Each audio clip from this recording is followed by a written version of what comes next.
Hi everyone, I'm Dawn with Traveling in Peru. With Traveling in Peru, we have been offering loads of content for the last 20 years all about things to do in Peru. What to do, what to see, what to eat.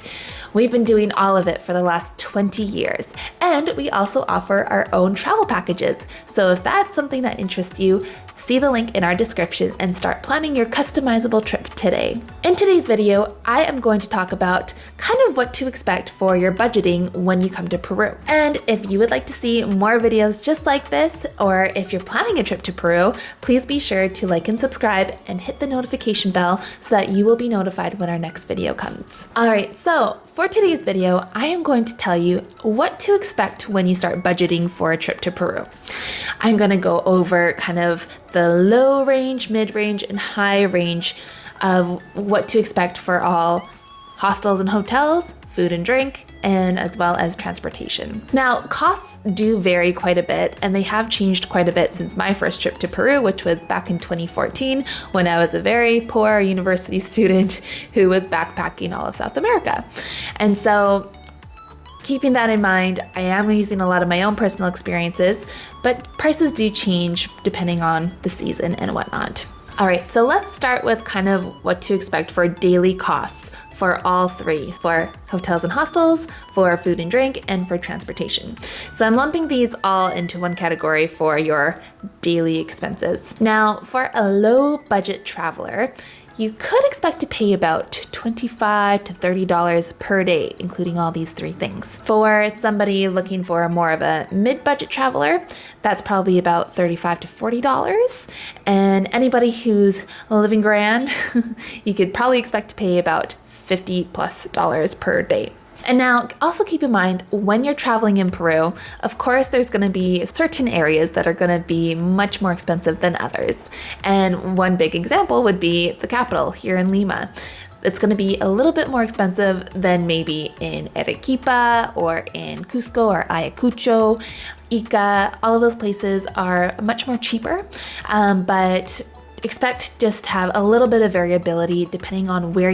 Now let's talk about hotels first. So you can expect to have a lot of variety to choose from. You have hostels and you also have really nice hotels. We have the Marriott, we have the Hilton. So those are very common things here. Or we even have boutique hotels that are really nice, and if you're interested, highly recommend Aranwa if that's something that interests you. But if you're really trying to make sure that you save your money and that you're going to have a strict budget per day, then let's talk about your options. Just as a rule of thumb, I would recommend choosing your hotels and hostels kind of close to the plaza. So this is besides Lima, because I'm going to explain that in a minute. But when you're going to be traveling around Cusco or around Arequipa or anywhere like that, all the cities in Peru have a Plaza de Armas. And the Plaza de Armas is basically like the center point, and that's where you're going to find the most tourism, but also the most things to do and see around any area. And so I would probably recommend when you're searching to look around the Plaza de Armas, especially in areas like Cusco where it's extremely high altitude. You probably don't want to find yourself at the top of a mountain really far from the plaza. That would be really awful to walk up and down every day, or just a nuisance to try to get a taxi. So that's my rule of thumb. When you're starting to look for where to stay, choose near the Plaza de Armas. And so that is leading into my next point. So for low budget travelers, of course, there's lots of options, but always keep in mind that if you're gonna pay really low, just keep in mind that you're probably gonna expect less, like probably no hot water, maybe it's really dirty, no security, all those things. And so I would really think about that as you're choosing. Now, some of the really nice mid-range hostels, so you don't have to spend so much for a mid-range hostel, you will get a lot more like available to you. Some of the ones that I would really recommend, especially if you're young and you just want to have a nice time and a party, Wild Rover and Loki. Those are two really popular, more party areas, party scenes where lots of younger backpackers like to go. And they have lots of good options, lots of good accommodation options that I've even done myself in both Loki and Wild Rover. And so there's some where you can actually usually book just one bed in a dorm. Sometimes you have dorms that are only for women, only for men, and those are really great and comfortable. But those are usually the more mid-range hostel prices. Just keep that in mind. If you see a hostel that's going to be really, really cheap, just don't expect a lot.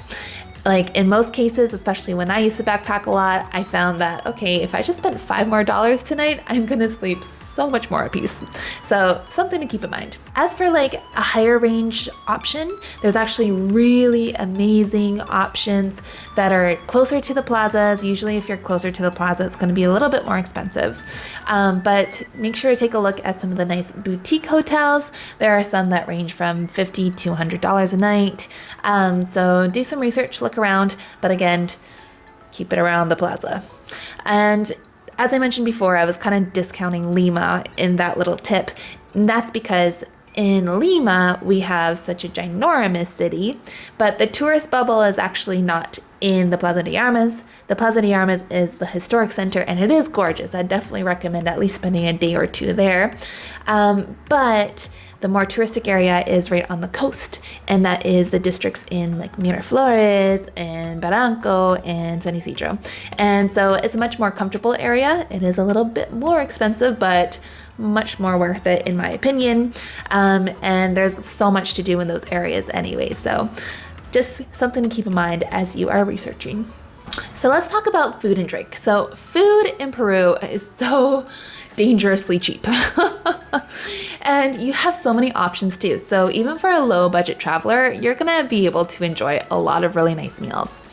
And if that's something that's really on your mind, think about street food. Street food is some of the best in the world in Latin America.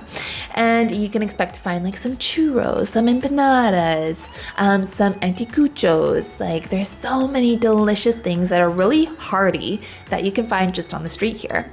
Some of the most popular areas in Lima that you can find it is in the historic center. There's lots of really great street food there.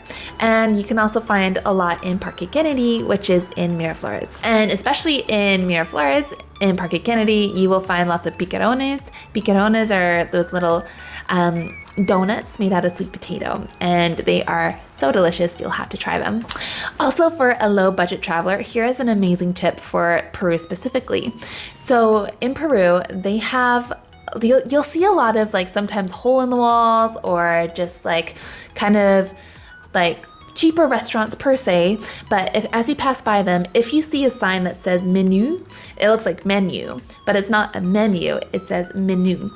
And it basically like lays out like starter, meal, dessert, and usually like a drink, like a lemonade or a coffee or whatever. So a menu in that case is literally you get like this price for everything. You get to choose what you want to eat in it. You get to choose like which starter you want. Sometimes there's like just 2 or 3 options per category, but still you get one of each, and it's usually for a really good deal. It's usually about 20 soles, 20 to 25 soles, and in dollars, that's like about $6. So definitely something to check out and keep your eyes open for, because if you see a menu, definitely explore that option a little bit further. For anybody traveling more with a mid-range budget, you can probably expect so many more options. Like there's just so many things that you can eat in Peru for such a cheap deal.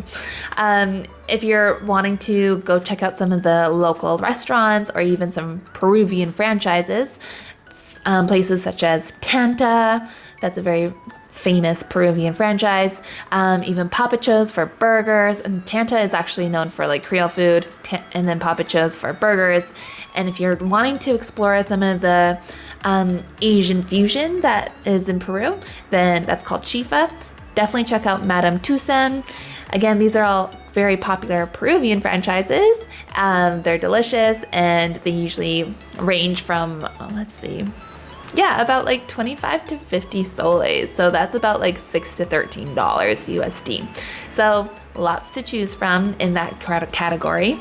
And even if you just want to walk around, go to any of the nice restaurants and even really nice districts, like that's usually the range of what to expect at a restaurant, a sit-down restaurant. So about $6 to $13. And Peru as I've mentioned in other videos, is really known for the food scene. They actually have, like, here alone in Lima, about 4 or 5 restaurants that are on the top 100 list in the world, a few of them being in the top 10.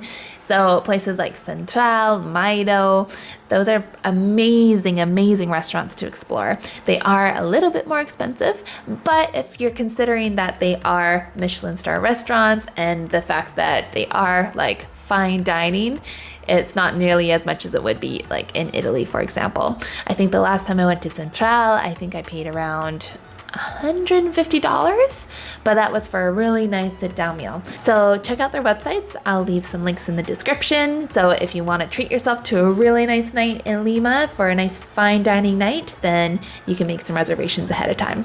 Also, as a food tip, if you are more on the go and you're not really into like the food scene so much, there are amazing bakeries all around the country, and they're extremely cheap. So you can easily just pop in, grab a few sandwiches, grab a few snacks and pastries, and almost everywhere you go is gonna be delicious. As for drinks, it is fairly cheap. If you want to explore like a lot of artisanal beers, it's of course going to be a little bit more expensive. In Lima, drinks are usually more expensive in general. But if you go to like Cusco and have just one of those regular Cusqueñan beers, Cusqueña actually is the name of the beer, you could probably expect to pay like maybe 6 to 10 soles, and that's just roughly like maybe $3 or $4 for a big beer, and so that's gonna range wherever you are, but generally speaking, even a low budget traveler will be able to afford a liquor every single night if you wanted to. All right, so let's talk about transportation. Now, transportation, I have found personally, is always about time or money. Now, when it comes to flights, so if you don't have so much time, flights is probably the way to go to check out all the cities in the country. They usually range as a round trip about $150 to $200. That's usually the range for Cusco, and usually around the same for other cities. To Arequipa, it's a little bit further, so probably closer to the $200 range for a round trip. And just also keep in mind, anytime you're going from point A to point B in Peru, you are always going to go through Lima. So as you're planning your trip, just consider that. And then if you have a lot of time, if you're just spending a lot of time in all the areas, if you really want to see like the real local Peru, the countryside, then definitely don't be afraid to check out some of the buses, because some of the buses in Latin America as a whole are extremely comfortable. One of the best bus companies is Cruz del Sur, and they have an excellent reputation. They are so accommodating, they're really safe, and they even have a VIP section. Like lots of buses do, but Cruz del Sur, like they just have such a good VIP section. And that would be the first floor of the bus, and they have big comfy couches. Well, it feels like a couch, and then you just can put it all the way down if you want, so you can like have a good night's sleep. Some of the bus routes are very long here, and so if you're able to get a VIP, which is usually just a few dollars more than a general ticket, then you can really enjoy yourself. But some of the treks are very long, like I mentioned. Like expect about, if you're wanting to go from like Lima to Arequipa, it's an easy 20-hour bus ride. From Lima to Cusco, easy 20-hour bus ride. So just keep that in mind. There are some really good reputable companies that are excellent for bus transportation. And also just to give you a little price range for bus transportation, that's usually, if you're going from Lima to Cusco, expect to pay maybe like $20, $25 for a one-way ticket. And also a little tip that I always did when I was backpacking was I always got my bus for the overnight. So if I was going to take a long bus, I would always book it for about 6 to 7 p.m. so that I'd arrive the next day. And I also saved money on a night's sleep. And if I was in VIP, that was okay with me. All right, so I'm just gonna add a little bonus category to our budget planning, and that is for tours and treks. Because of course, when you're in Peru, you're going to want to do some kind of fun activity or some kind of guidance on what to do, what to see, knowing the history more and whatnot. Now, if you're more of a free bird and more of a low budget traveler, it is totally possible to just go near any of the main plazas in any city in Peru, and you'll likely find some kind of tour company. And they can usually accommodate people for the next day or in the next couple of days.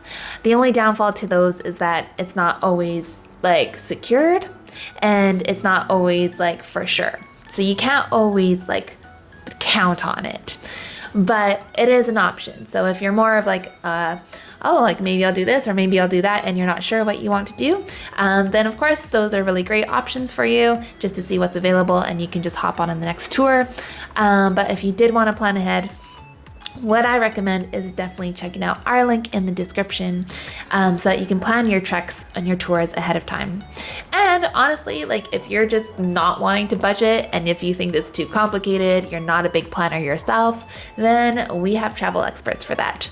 So check out the link in our description, and we will connect you with our travel expert, Harold, and he can help you out with planning your trip so that you don't have to worry about budgeting everything. You'll just have a one set price as a package, and you will be good to go to Peru. All right, so again, if you are planning a trip to Peru yourself, be sure to like and subscribe to this channel, and I will see you next time.